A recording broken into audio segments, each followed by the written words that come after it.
జ్యోతిష్య శాస్త్రం ప్రకారం 2025వ సంవత్సరం జనవరి నెల 29వ తేదీ బుధవారం మేషరాశి వారు ఎటువంటి శుభ అశుభ ఫలితాలను పొందుతారో తెలుసుకోవాలంటే ఈ వీడియోని స్కిప్ చేయకుండా పూర్తిగా చూడండి. అలాగే తప్పకుండా మా ఛానల్ని సబ్స్క్రైబ్ చేసుకోండి. ఈ జనవరి 29వ తేదీ బుధవారం రోజు మేషరాశి వారు శుభాల పరంపరను కొనసాగించబోతున్నారు. ముఖ్యంగా కెరియర్ పరంగా కీలకమైన నిర్ణయాలు తీసుకోవడానికి ఇది అనుకూలమైన సమయం అవుతుంది. వృత్తి, ఉద్యోగ మరియు వ్యాపారాలకు సంబంధించిన అంశాలు మాత్రమే కాకుండా కుటుంబపరమైన విషయాలకు, చర్చలకు, పర్సనల్ ఇంట్రెస్ట్లకు, ఏదైనా కొత్తగా ట్రై చేయడానికి, ఇలా అన్నింటికీ ఈ రోజున ఉన్నటువంటి టైం చాలా బాగుంది.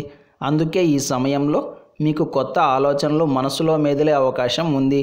మైండ్ చురుగ్గా పనిచేసి కొత్తగా ఆలోచనలు చేస్తారు. కేవలం ఆలోచించడం మాత్రమే కాదు, వాటిని ఇంప్లిమెంట్ చేయడంలో కూడా సక్సెస్ అవుతారు. ప్లాన్స్ని సక్సెస్ఫుల్గా అమలు చేసే అవకాశాలే ఎక్కువగా ఉన్నాయి. ఈరోజు మీరు ఎక్కువ పొగరు చూపించరు, స్వచ్ఛమైన మనసును కలిగి ఉంటారు. అందరినీ గౌరవిస్తారు. పిల్లలు, పెద్దలు అన్న తేడా లేకుండా ఎవరికి ఇవ్వాల్సిన ప్రాముఖ్యత వాళ్ళకి ఇస్తారు. బంధువుల యొక్క సలహాలను, మిత్రుల యొక్క సలహాలను, అలాగే శ్రేయోభిలాషుల యొక్క సహకారాన్ని కూడా తీసుకుంటారు. పెద్దల యొక్క ఎక్స్పీరియన్స్ని మీ అనుభవాలుగా మార్చుకునే ప్రయత్నం చేస్తారు. ఈరోజు మేషరాశి వారు అన్ని రకాల ముఖ్యమైన పనులను సకాలంలో పూర్తి చేసుకుంటారు.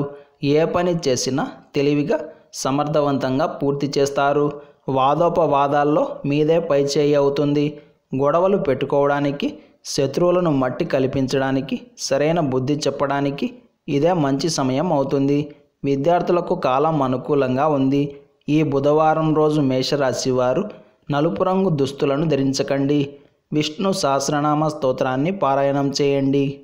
ఈ బుధవారం రోజున ఉన్నటువంటి తిథి అమావాస్య, నక్షత్రం ఉత్తరాషాఢ నక్షత్రం, రాహుకాలం మధ్యాహ్నం 12 గంటల నుండి 1:30 వరకు, యమగండం ఉదయం 7:30 నుండి 9 గంటల వరకు, దుర్ముహూర్తం మధ్యాహ్నం 12:06 నుండి 12:51 వరకు.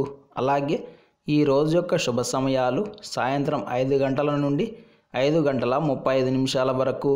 ఈ రోజు యొక్క పంచాంగం ప్రకారం రోజువారీ సాధారణ కార్యక్రమాలకు మాత్రమే కాలం అనుకూలంగా ఉంది.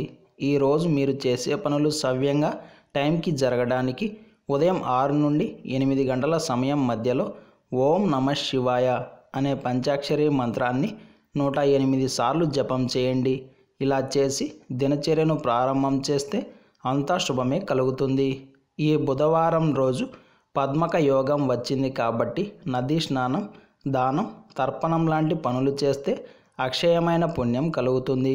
అలాగే ఈరోజు అమావాస్య వచ్చింది కాబట్టి రుచికృతమైన పితృ స్తోత్రాలను పారాయణం చేస్తే, పితృతర్పణాలు వదిలితే పితృ సంబంధమైన దోషాలు ఏమైనా ఉంటే అవి తొలగిపోయి వంశం నిలబడుతుంది.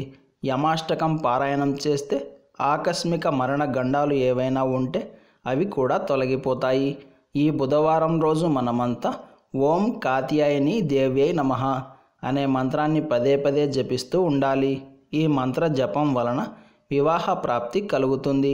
ఈరోజు సాయంత్రం 3 రకాల పండ్లు కోసి ఆ ముక్కలపై నల్ల నువ్వులను చల్లి శివపార్వతులకు నైవేద్యంగా పెట్టి దారిద్ర్య దహన స్తోత్రం పారాయణం చేస్తే జీవితంలో ఆనందం లభిస్తుంది, మనోబలం పెరుగుతుంది.